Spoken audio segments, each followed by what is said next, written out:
Thank you, Madam Chair. Thank you, everyone. My name is Ruth Richardson, and I'm the Executive Director of the Global Alliance for the Future of Food. The Global Alliance is a strategic collaborative of approximately 25 international philanthropic foundations whose endowments total over $40 billion. Our mission is to incite collective action for a more sustainable, secure, and equitable future of food.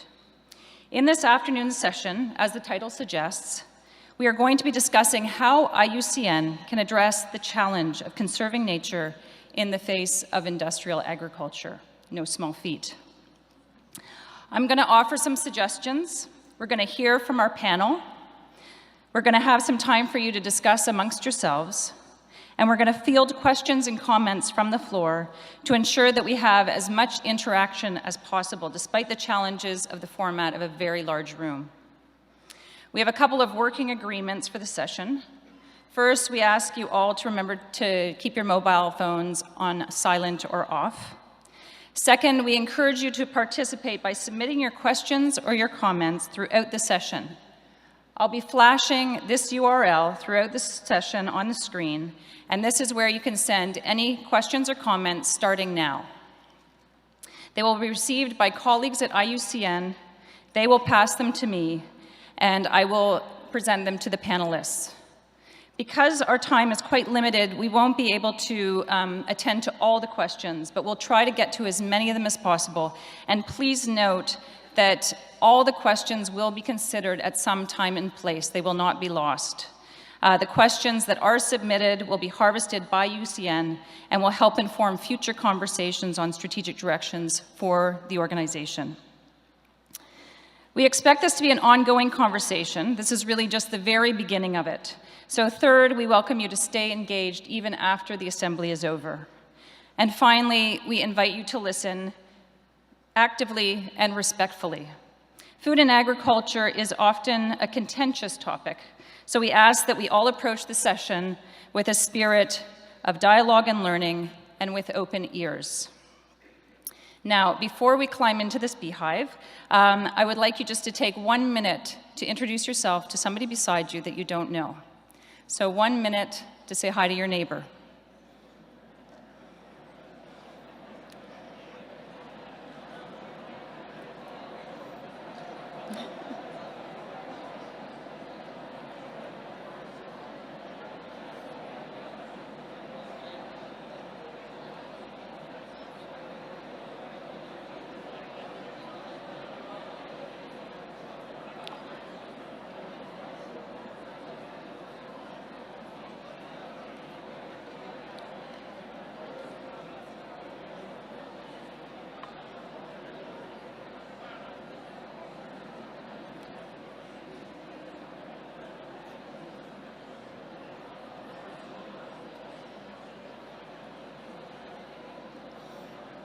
That's great. So if everybody could come back to order. It's wonderful to hear good energy in the room. Wonderful.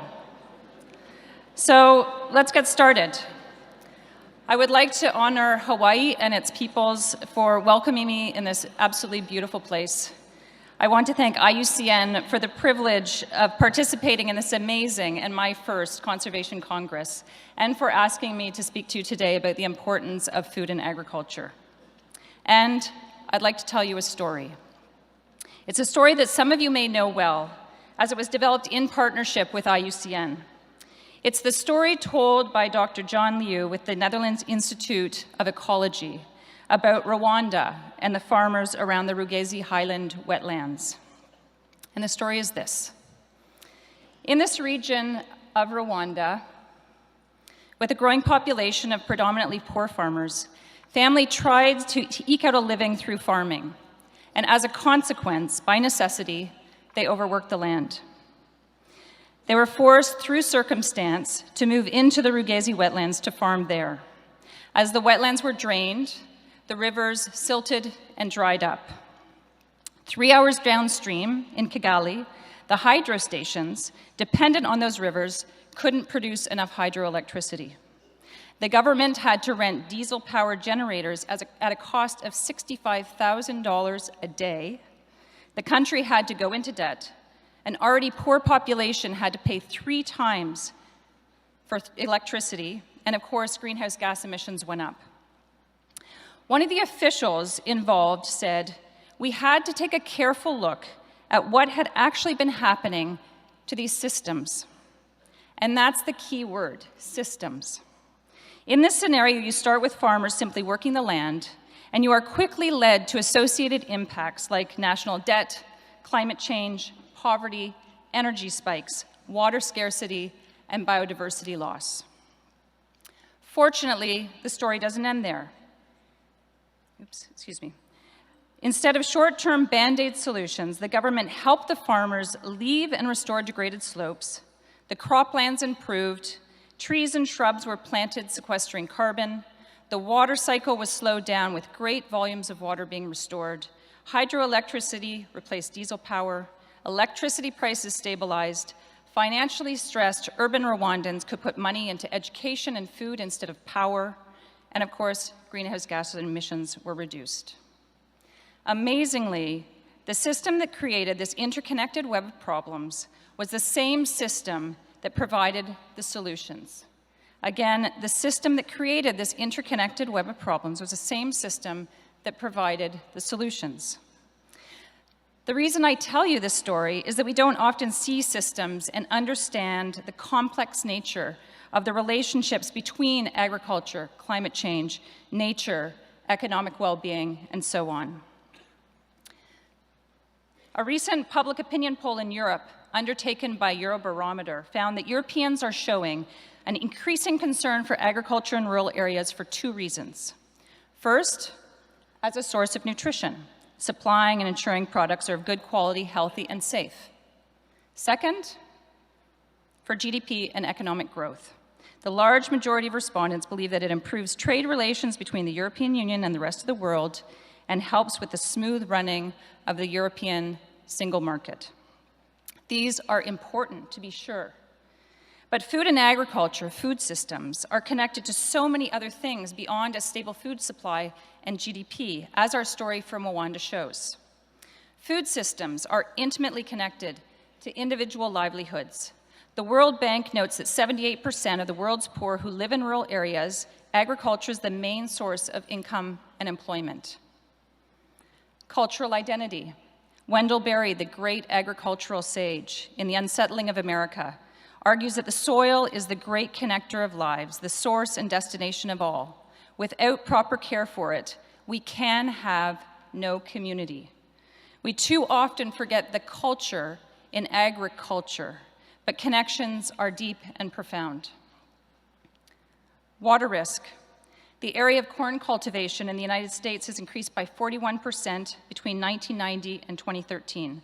Production has increased by 111% in the same period. Ceres identifies in a recent study that corn uses the most water for irrigation of any American crop, much of it in areas of high water stress. Ocean acidification. The huge dead zone in the Gulf of Mexico is to a great extent the result of maize and soybean production in the Corn Belt of the US. This from NASA. The size and number of marine dead zones, areas where the deep water is so low in dissolved oxygen that sea creatures can't survive, have grown explosively in the past half-century. The red circles on this map show the location and size of many of our planet's dead zones. I'm not sure if you can pick them out, but the black dots show where dead zones have been observed, but their size is unknown. Health. I'm not even sure where to start with health. The 2016 Global Nutrition Report shows us astounding figures on food and diet-related diseases.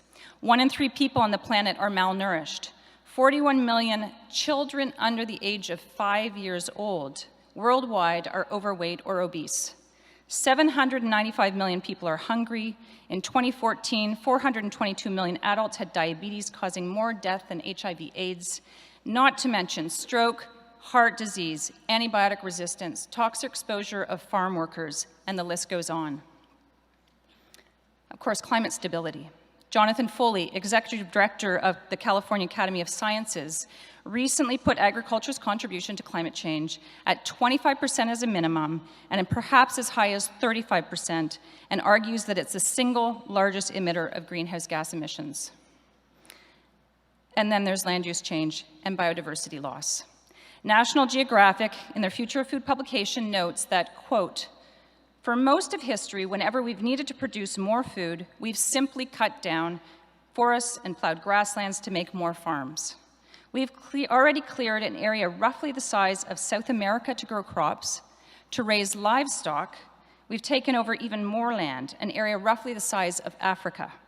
Agriculture's footprint has caused the loss of whole ecosystems around the globe, including the prairies of North America and the Atlantic forests of Brazil, and tropical forests continue to be cleared at alarming rates." And these are just a few of the intersections. My point is this: if you care about any of these issues, if you care about health, about biodiversity, about aquatic and marine environments, about equity and poverty, about vibrant cultural traditions, you have to care about food and agriculture. And not just as the source of the problem, but as a brilliant pathway to the solutions. Again, the systems that create this interconnected web of problems are the same systems that provide the solutions. So as you sit there and listen to this may seem obvious, but for many, perhaps most of our governments and our organizations, we have histories and structures and boards and strategic plans that work against the system's view. At the Global Alliance, my members work on issues and at scales that range from women's empowerment in West Africa to industrial supply chains out of South America to the root causes of climate change, with individual mandates and independent boards and highly diverse opinions. It's hard to maintain a systems view and indeed to work as a unified collective. But we've embraced what we call the agony and the ecstasy of it all, because we believe that the solutions must be holistic, that food and agriculture is one of the most powerful forces for change, and that we have to do this together. This is why I applaud IUCN for creating the space for this discussion at the Members' Assembly. As the Director General said, we need to find a way to reconcile the agricultural systems of this planet with its ecosystems, and IUCN can contribute an important part in this reconciliation. It's encouraging and indeed significant that IUCN has shown a commitment to engaging the membership on critical topics of importance, and that the Union is scanning the horizon for strategic and emerging opportunities. As part of this process, the Global Alliance and IUCN together co-hosted a preparatory meeting on Friday, the 2nd of September here in Honolulu. We convened approximately 60 global leaders in government, business, civil society, philanthropy, multilaterals, academia, and other sectors. Our task was to better understand the opportunities to harness food systems as a way to conserve nature and positively impact other critical issues, and to identify which of those opportunities provide the most effective pathways forward. We asked these leaders, in your sector, what are the 3 priority opportunities or pathways of influence to employ food and agriculture as a means to address the planet's most critical issues? We came up with a list of 30 opportunities. Clearly, we don't lack the brain power or the imagination to come up with the ideas. We then asked the group, of the list of opportunities generated, which have the most potential to quickly move us towards positive change? What surfaced is very interesting and, more importantly, helpful to identify future areas of potential exploration and action. Well, we came up with 3 top priorities. The first, bring together fragmented organizations and initiatives to map and analyze complex systems. What was meant by this is that food systems are highly complex, and we need to understand and embrace that complexity and ensure that our understanding is underpinned by the best available evidence, data, analytics, and forecasting. The second top opportunity is to assess costs and impacts positive and negative, of key food systems with an aim to reforming public finance, including subsidies, taxes, and incentives aligned with sustainability objectives. Here, we're talking about the importance of the economics of the food system and all the costs, social, health, and environmental, borne by society, like soil erosion, diabetes, deforestation, the displacement of Indigenous peoples, and so on. This can be an extremely powerful tool to get to pro-sustainability policies, on-farm decision-making, market mechanisms, and importantly, public finance. The specific reference that came up was using these tools, for instance, to reverse the degradation of natural and semi-arid ecosystems. The third top opportunity is to develop transparency and traceability of local, regional, and global governance and commodity markets related to food and agriculture. Here, we're talking about making things visible. It's about seeing how policy is made, how the regulation and governance of regional and global markets work, how supply chains function, how global trade impacts local systems. Because seeing and making things visible leads to accountability. Together, these three opportunities form a suite of needed and powerful tools that can advance not just sustainable food and agriculture systems, but associated issues like Amazon protection, cultural preservation, ocean conservation, human health, and well-being. Not to mention they could provide a critical pathway to us as a global community to fulfill our commitments under the Paris Agreement and the Sustainable Development Goals. Some of these are already happening. Indeed, there's a plethora of organizations and institutions that are working on systems mapping, true cost accounting, and global governance. Our discussants will have more to say about each of these, I'm sure. But regardless, each of these opportunities require debate, research, additional inputs, and a much larger community of engagement, influence, and action, including IUCN and its members. I hail from Canada, and perhaps to end, you'll allow me to reinforce something that was said by a Canadian treasurer and a very good friend of IUCN, Mr. Morris Strong. Back in 1996, Mr. Strong delivered the CGIAR Crawford Memorial Lecture on the eve of the CG's 25th anniversary. Even then, there was a question about whether we could feed this planet with the resources available to satisfy the needs of our growing population. Mr. Strong argued on the side of our ability to do so, while at the same time recognizing the huge challenges, vulnerabilities, and uncertainties that exist. 20 years later, his advice on how to meet that challenge has never been more appropriate and urgent. He argued, "What seems certain is that in order to meet these needs and to make a transition to sustainable agriculture will require a radical overhaul of government policies and a degree of cooperation amongst nations, institutions, and on peoples on a scale without precedent in the human experience. This means moving agriculture back into the center of international and national agendas, and it means confronting this challenge with new policy and management regimes that are systemic in nature, that recognize and are able to deal with the complex interacting relationships in the physical, economic, and social domains, which will be the only viable pathway to a sustainable future." Thank you.